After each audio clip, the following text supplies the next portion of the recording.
Opo. So, kanyan, makikita mo, hindi na sila magfa-file. So, gagawa sila at gagawa ng paraan para talaga ma-impeach. Using the remaining days of June, the remaining session days in June. But, alam mo, Admar, in between that is a campaign period. And are they certain that they will remain the majority?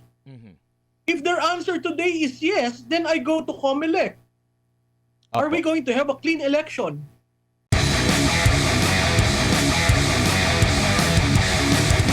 Paano ka magdi-disburse ng pera na walang guidelines? So, babalik ulit tayo, DBM.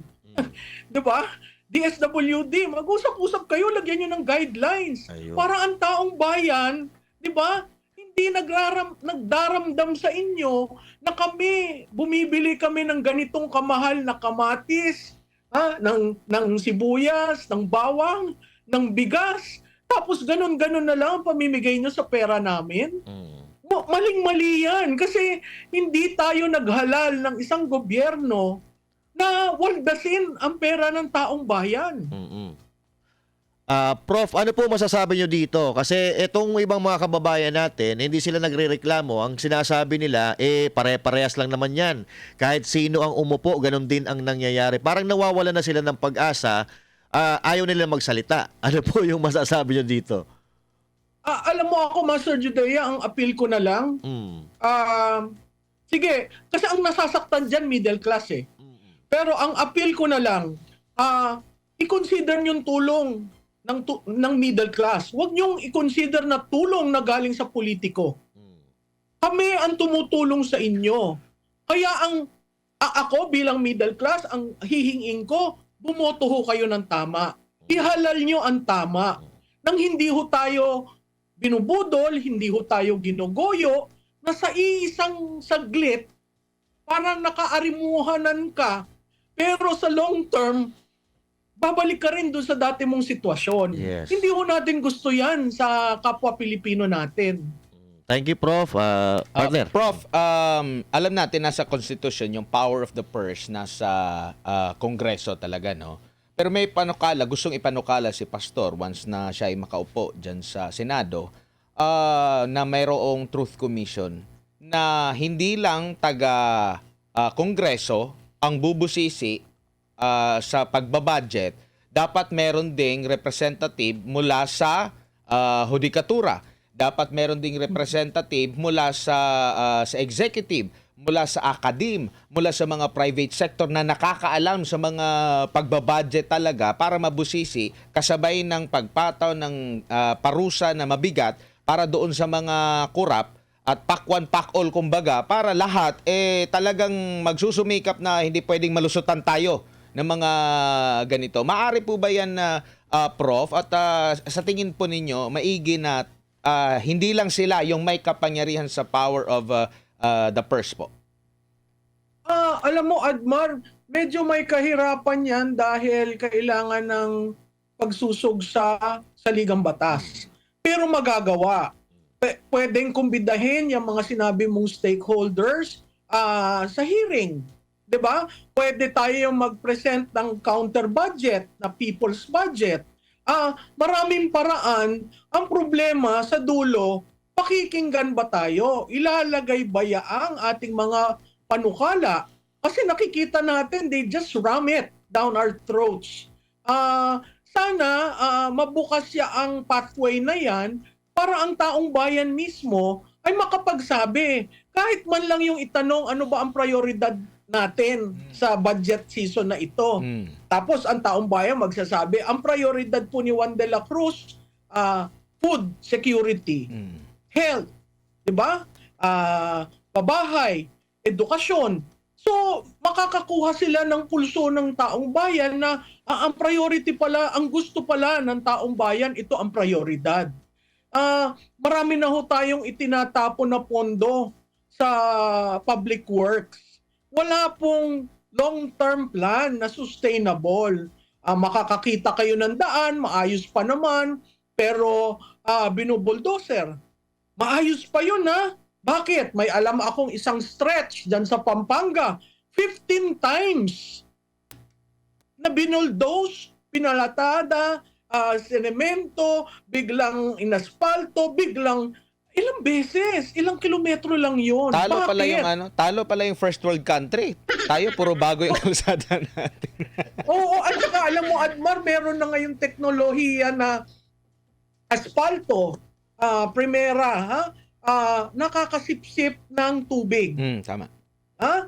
Pero ayaw nila yon. Bakit? Nako. Ito mismo yung manufacturer ang nagsabi. Kasi daw, mawawalan ng kita. Kailan mo nga naman papaltan? Pero ba't hindi tayo nag-i-invest sa technology of the future para tayo nakakatipid? Hindi yung tapon tayo ng tapon sa mga kalsada, sa flood prevention, na tuwi namang umuulan, lahat tayo nakatingin, ano nangyari sa taxes natin? Bakit parati pa rin binabaha? Kailangan nating solusyonan ang mga problema, hindi yung palala tayo ng palala. Opo. Prof, kapansin-pansin sa ibang bansa pinag-uusapan na yung talagang economic wars. Kung paano mapalago yung kanilang bansa. Taripa dito, tinaasan ni US yung taripa sa Canada, sa China. Si China naman, rumesbak, may taripa din siya pagtaas sa mga imported, pati rin si Canada. AI, pinag-uusapan na paano makatulong para sa ekonomiya. Dito, pinag-uusapan paano mapatahimik ang mga vlogger at paano ma-impeach ang Vice President. Ano masasabi niyo po? Tama ka doon, no? Yung pananahimik at saka talaga ako ito doon sa impeachment, ngayon lang ako nakakita sa kaysaysayan ng Kongreso na nagkaroon ng impeachment in one day. At ipinasa nila on the last day of session. Yun ang makikita mo talaga, politika. Kasi yung dating mga experiences natin sa impeachment, magmula sa ombudsman, sa vice president, sa chief justice, it took a while. Very transparent, accountable yung process, kahit hindi mo nagugustuhan ang impeachment court na nangyayari, bukas sa taong bayan.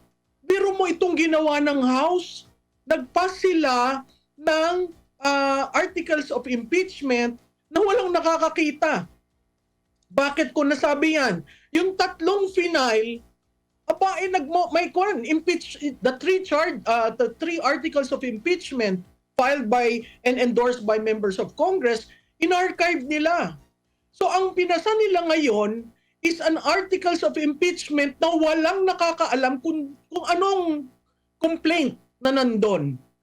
Basta sinabi nila invoking the Constitution at saka yung rules ng chamber, o dahil naka-attain na ng mahigit na 1/3. Impeach na si VP at bayaan mo na sa Senado. Yan ba'y responsableng behavior ng legislator? Wala man lang nagtanong, Your Honors, what are we charging her? Wala. Naghihintay ako kanina. Kaya ako medyo nahuli sa inyo kasi gusto kong marinig. Kasi alam mo, nagbibigay pa rin naman ako ng pasintabi doon sa mga legislators na kayang tumindig. Unfortunately, ako'y nalulungkot. Wala man lang isang nagtanong, Your Honors, what are the articles of impeachment? Ibig mong sabihin, nagpirmahan lang sila at kaninang umaga na natanggap na buo yung 215, Anong nangyari kaninang umaga when the speaker called for a caucus?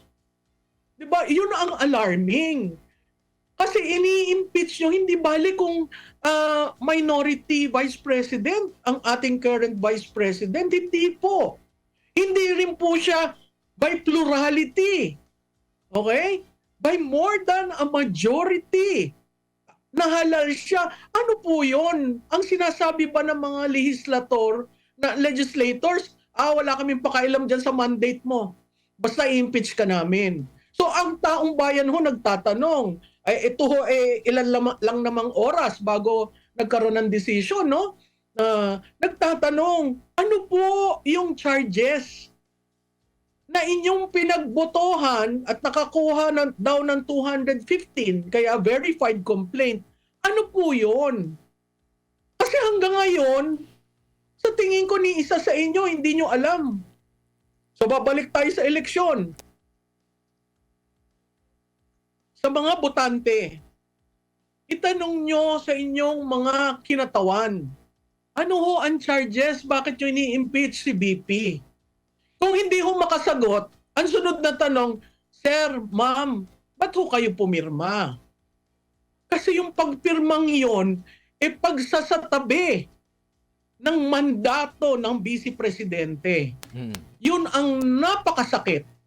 Kasi ang taong bayan, hinalal siya. Opo. Sa Okay?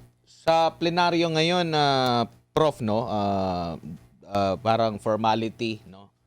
Kapansin-pansin marami ding blankong mga upuan. Yes. Ito yung napansin ko kasi sabi 200 plus pero maraming mga blankong upuan. Pero dito sa hindi kailangan din ba transparent? Kailangan ba natin na marinig? Mas maganda ba individually kung ano yung rason nila? Kasi ganyan din man, 'di ba? Bakit sila bumoto? Pwede ba natin silang obligahin na mag-explain para makita natin na ito wala tong ano na to, wala tong basehan yung mga sinasabi niya. Ano lang to, sabay sa agos. Alam mo, Admar, sana, no? Kasi yung important pieces of legislation, kahit nga tapos na, inihahabol nila yung explanation of vote. Pero dito makikita mo ang takbo ng politika, ang daloy ng politika, katulad ng sinabi mo. Kasi wala man lang nagsabi ng division of the House or para magbotohan and explain their votes. Ito, wala nga ang viva voce. Walang sinabi na those who are for it, say aye. Di ba? Naririnig natin yung palakasan ng boses. Ngayon may narinig ho kayo? Wala. Kaya nakakalungkot dahil nauwi na ang House of Representatives ng ganito. Mabuti pa sa Senado, kinorek ni Senate President Escudero yung isang staff niya na nagmamarunong at sinabi niyang hindi naghahanda ang Senado para tanggapin yan. Makita mo rin yung play ng bawat chamber. Sinabi ng Secretary ng House, ipadadala sa kanila and hopefully the Senate Secretariat will take cognizance of that. At sinagot ni Senate President, no, we're not preparing. And pag dumating sa amin, tsaka kami magpre-prepare. Paano, ang tanong ko ho, paano kayo magpre-prepare last day ninyo? Yes, opo. So technically, pag tinignan mo yung calendar ng both chambers, session ends this week. Yes. Adjourn, ha? Hindi suspended. So kung adjourn, tigil. Lahat tigil. Lahat tigil. Unless i-rule ng Speaker at ng Senate President o the other committees can continue deliberating their topics. How can you do that? By February 11 is the start of national elections, which means in the Senate, 12 yan na nag-end ang kanilang mandato. Kaya nga mag-e-elect. At dun sa 12, 7 ang re-electionist at 5 ang end of term. Imaginein mo yung constitutional crisis na create ng House. Ang continuing body ang Senado, may 12 na naiiwan. But can you dispose with anything that is referred to the Senate with 12 members? The answer there is no. Kasi yung 7 tumatakbo ang re-electionist, nag-file as candidate. Imagine mo yung problema. Yes. Uupo ako sa impeachment court, pero ako yung nag-file ng certificate of candidacy ko. Doon naman sa 5, uupo ako sa impeachment court, end of term ko na. Ang pangatlo, sandali lang, adjourned kayo. Opo. At seryoso ang impeachment court. Yes po. Ang isa pang dapat malaman ng taong bayan, hindi ho Chief Justice ang uupo sa impeachment ng Vice President. Sino ang uupo? Si Senate President Escudero. Yes. And you think he will be so independent enough? Pero ito, Bakit Prof. ko natanong yan? I'm sorry. Ano bang sagot niya sa budget? Diba? Ano sagot niya sa budget? Yun lang ang makakuha ko dyan. Napakadaming constitutional issues that will arise. Yes. Ito, Prof. Alam po natin na sinabi niyo po na hindi po ito dumaan sa normal na proseso itong pag-impeach kay BP Sara. Pwede po ba itong questionin or eto na 'yon? Sa para diyan sa kamera. Oo, alam mo Master Judea, yung sinasabi kong hindi dumaan sa tamang proseso, hindi yun in reference to dumaan sa justice. Kasi Apo. meron rules, may internal rules sila on impeachment na sinasabi, pag nakakuha ng 1/3, Apo. diretso. Mm. Okay? Ang problema ko lamang doon, o sige, nakakuha ng 1/3. Hindi ba dapat sabihin nyo sa plenaryo, ano yung charges? Okay. So legal Diba? po ito ginawa nila. Legal din po ito. Although kulang, pero legal pa rin. Oo, legal. Kasi meron sila sa rules nila yun. In-avoid nila yung nangyari kay Joker na nagdadasal. Fast break sa Senado. Kaya in-incorporate yan dun sa rules nila ngayon ng impeachment. Na the moment you get 1/3, immediately transferred to the Senate. Pero hindi naman sinabi doon na hindi nyo na pag-uusapan. Meron kayong botohan na mukhang secret voting yung nangyari, hindi pre-present yung resolution or articles of impeachment. So kaya tayo ngayon kasi alam mo ako, hinintay ko anong gagawin dun sa tatlo. Akala ko sasabihin nila it was merged to have one impeachment complaint. Apo. Wala, sinabi nila the 3 impeachment complaint earlier filed in December 2, 19 and another date is hereby transferred to the archives. So anong ibig sabihin nun? Itinabi nila yon. So kung tinabi nyo yung tatlo, ano yung controlling na articles of impeachment? O sa tingin ko, kahit mga legislator, hindi pa nila nakikita yon, kinuha lang yung pirma. So pro parang Yun ang nakakalungkot. Parang sabi mo kanina yung ginawa kay Joker Arroyo, parang ganito rin, mabilisan, tapos bigla silang nag-prayer vigil. Sa nangyayari po ngayon, parang ganun din po ang gusto nila mangyari. Nagpasa sila ng impeachment, tapos may ganun mga na nagdadasal nangyari. ngayon. Pero at least yun, napapag-usapan na. Hindi yun a different version. Opo. Nung panahon na yun, if my recollection is correct, there was only one articles of impeachment. Thank you, Prof. Opo. Partner. Prof, ano yung magiging proseso nito? Kasi alam natin na yes, tapos na dito sa Kongreso. Pero after nito, magkakaroon ulit ng bagong set, 20th Congress. Ano pong mangyayari po nito, Prof? Well, kailangan yan, hindi ako makakapagsalita dyan kasi legal yan Ang nakikita ko lamang, katulad ng pagfa-file ng mga bills, anything not acted by Congress by the end of their session, which is June 18, I think, is deemed unacted. So it remains, you have to refile it. Ngayon, another constitutional issue. Let's say na parating nila sa Senado at ang Senado nagsabi, sandali lang, wala ng oras. Then another constitutional issue is, will it stop? Yung may 1 year na freeze. Diba? Pag nag-file ka ng impeachment, Nawala yung audio ni ma'am.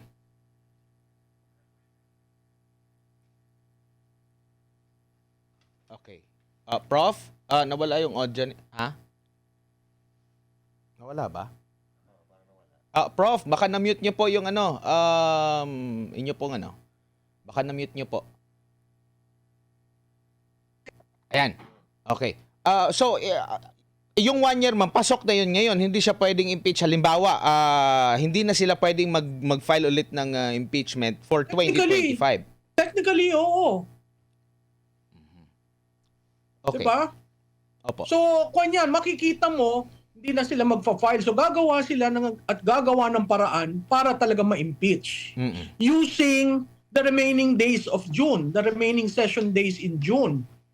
But, alam mo, Admar, in between that is a campaign period. And are they certain that they will remain the majority? If their answer today is yes, then I go to COMELEC. Are we going to have a clean election?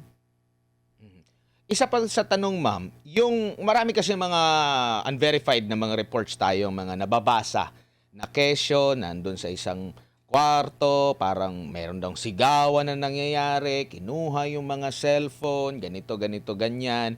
Halimbawa lang, kung totoo po yun, pwede bang sabihin natin na hindi counted itong kanilang pagpirma kasi tinakot sila or kung ano man ang mga ginawa doon? If ever lang ha, hindi natin sinasabing totoo, pero yan yung mga nababasa natin. Baka meron silang sources din sarili doon sa loob ng kamera. Alam mo na, Admar, nakakalungkot. 3 taon pa lang itong administrasyon na ito, pati mga congressman, natatakot.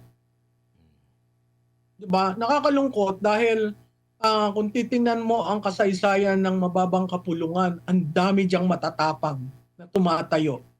Kahit nag-iisa lang, tumatayo. Pero dito, nakakalungkot.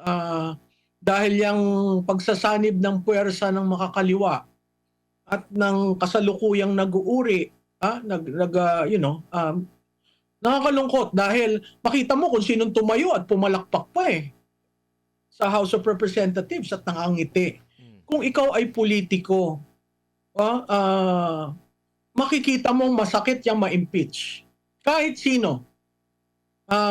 Pero yung impeachment na iraram down sa atin, nakakalungkot.